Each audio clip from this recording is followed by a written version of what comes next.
السلام عليكم خوتي، أسعد الله أوقاتكم أينما كنتم ومرحبا بكم على قناتكم. إن شاء الله تكونوا بخير وعلى خير. كنتمنى أنكم تدعمونا من خلال الاشتراك وتفعيل الجرس باش يوصلكم جديد إن شاء الله ديما المغرب.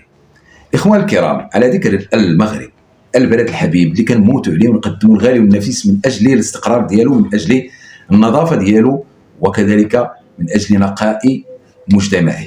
هذا المجتمع اللي صراحة شي ناس ضعاف النفوس بداو كيديروا الإخلاء به، الإخلاء بالحياة العام ديال هذا المجتمع من خلال مواقع التواصل الاجتماعي، من خلال حسابات، من خلال قنوات اللي كتقدم لنا فقط التفاهة.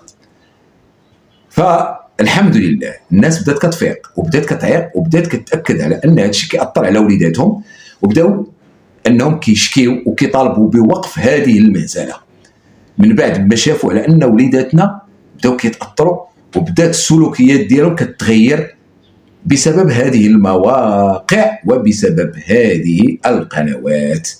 فالله يجازي بخير سي يوسف، والله يجازيها بخير البقالي، وكذلك المحامون اللي واقفين ندا للند من اجل ايقاف هذا النزيف. راه فعلا راه نزيف اصاحبي، راه نزيف، وهذا النزيف خاصو يتوقف حالا.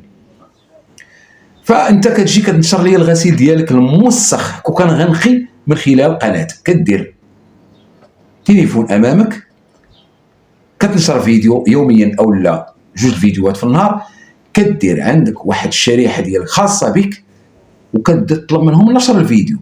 ملي كيبدا ينشروا الفيديو وكيبدا يتفرجوا فيه لمده دقيقتين او 3 دقائق، شنو كيدير اليوتيوب؟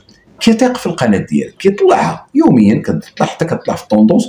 الناس كتقول دير من هاد الفيديوهات، دير من هاد القناه، اجي دخل ليها، ها واحد دخلها، 10 دخلوا، ها مليون دخلوا، ها انت ولات عندك شريحه ديالك، ولا عندك مجتمع ديالك خاص بك. شنو كيقدم لهذا المجتمع؟ كيقدم لك انت الفلوس وانت كتقدم لهم التفاهه. اذا حنا شنو كنستافدوا من خلالكم نتوما بجوج؟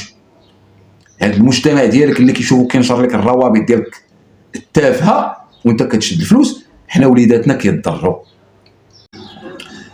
اذا اخواني الكرام، بحال مثلا واحد كيطلع في اللايف ديالو كيجيب مرته وكيبدا يضرب لها في خاضها، كيبدا يتحرش بها، داكشي اللي كيديروه في بيت الناس كيديروه هو امام الملأ. اذا هذه ما بقاتش مرتك، راه ولات مرض ديال مليون واحد، كاع اللي كيشوفها راه ولات مراتهم.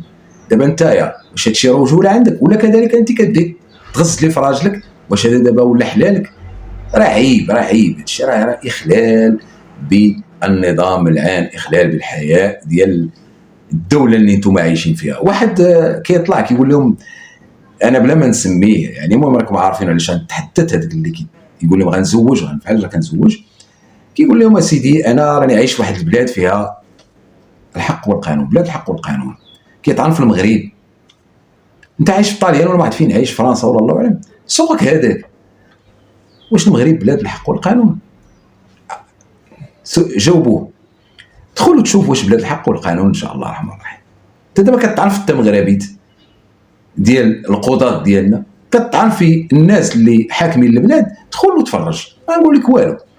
كتعنى بالبلاد اللي انت فيها.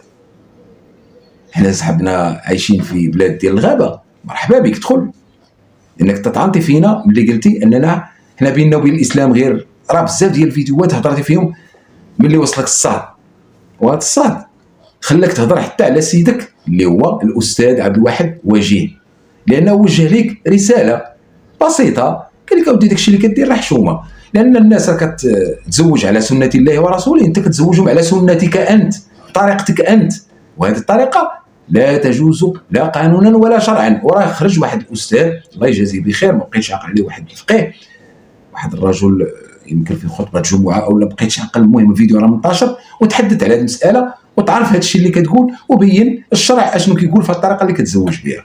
الفيديو راه موجود، كنتمنى اننا نلقاه ونعاود نشره في تيك توك ونشره حتى في يوتيوب، ماشي مشكل، باش تعرف على انك فعلا راك خاطئ، راك على خطا. حنا راه كنا كنخطئوا، خير الخطائين التوابون. المشكله انك انت من وصلك الصاد وخفتي على قناتك وخفتي على الطريقه باش كتسترزق كتدخل بها الفلوس، بديتي كطعن فينا حنا كمغاربه، بديتي كطعن في سي وجيه، بديتي كطعن في القضاء، بديتي كطعن في المغرب.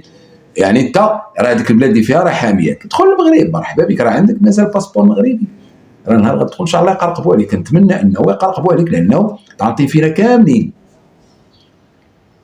اذا اخواني الكرام، زيرو تفاهم مستمره وان شاء الله الرحمن الرحيم. اي واحد كيفكر انه يفتح قناه جديده او حساب جديد وبدا ينشر لنا الغسيل ديالو الموسخ، يفكر 100,000 مره قبل ما يديرها، لانه هو غادي يلقى امامه السجن.